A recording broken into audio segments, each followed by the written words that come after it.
আসতে আমাকে বাধ্য হয়েছি। আমি বাচ্চাটাকেও নিয়ে আসতে পারিনি পর্যন্ত ওর জন্য। আমি ওকে ধরবো না বাচ্চাকে ধরবো, আমি কাকে ধরবো? মানে আমি এখানে আনন্দে কাঁদছি, আমার এক্সাইটমেন্ট লাগছে যে আমি এখানে এসছি। হ্যাঁ, এক্সাইটমেন্ট আমি কান্না করছি যে আমার কিছু যে পাবো বলে এসছি সেটার জন্য না, আমি এক্সাইটেড। যে আমি আমার শাশুড়ি আমাকে শুধু বলে, বৌমা তুমি নাম দাও না, তুমি দেখো না, তুমি যাও না। তো আমার শ্বশুরের সংসার চলে আমার কিচ্ছু নেই। শ্বশুরই চালান? হ্যাঁ। আর তো কেউ না, আমার শ্বশুরকে আমি হাত পাততে পারবো না। শাশুড়িকে দেবো, মায়ের মতো বলবো যে মা আমার এটা লাগবে। শ্বশুরকে তো বলতে পারবো না, নিজের বাবার মতো বলবো, নিজের বাবাকে বলতে পারবো, শ্বশুরকে তো বলতে পারবো না। আমার স্বামীকে বলতে পারবো, স্বামী তো কিছু করে না যে আমি বলবো।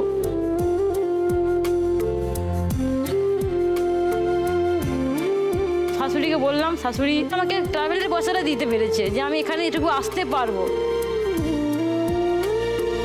তোমাকে টিভিতে দেখবো, এটুকুই আমার আশা। তুমি যাও, কোথা থেকে হলে আমাকে। হ্যাঁ, এখন দেখবে, প্রতিদিন দেখে ওটা, কিছু না হোক ওই বসে ওই নাতিনিকে কোলে নিয়ে ওই টিভি দিয়ে বসে থাকবে। অনেকে দেখছি টিভিতে খেলা হচ্ছে, অনেক গৃহবধূরা দেখছি এখান থেকে অনেক উন্নতি করতে পেরেছে। আমি দেখছি আমার স্বপ্ন যদি পূর্ণ হয়, আমি একটু চেষ্টা করে দেখি, তাই আজকে আমার এখানে আসা। লাখ টাকা পেলে কি করবে? আমি একটা মুদিখানা ব্যবসা করতে চাই, যেখানে আমি আমার স্বামী দুজনেই বসে কাজ করতে পারি,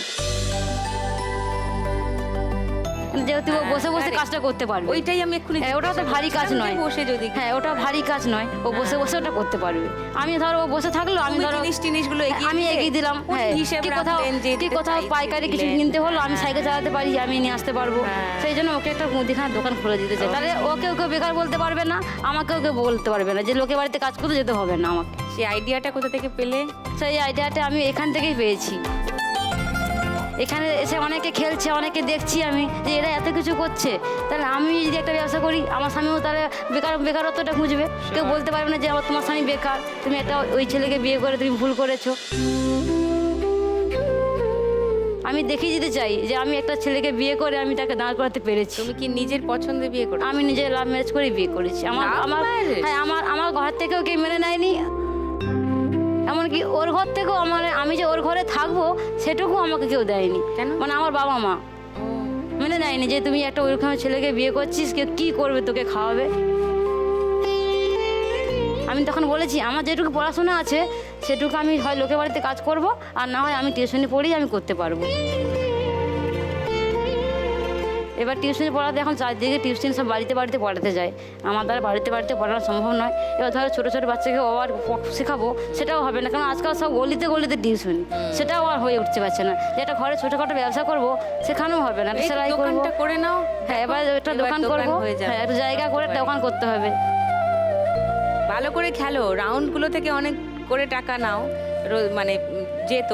খেলা তো প্রচুর এক্সাইটেড, বললাম না আমি এক্সাইটমেন্ট হয়ে গেছি, প্রচুর এক্সাইটমেন্ট। চলে এসো সোনালি,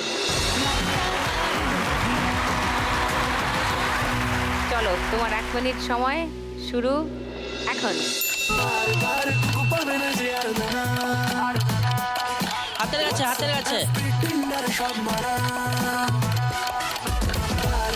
হাতে খালি করে নাও।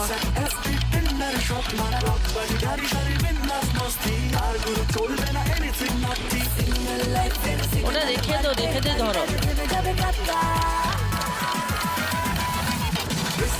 হ্যাঁ, যা ধরছো ওগুলো রেখে দাও, না হলে পড়ে যাবে।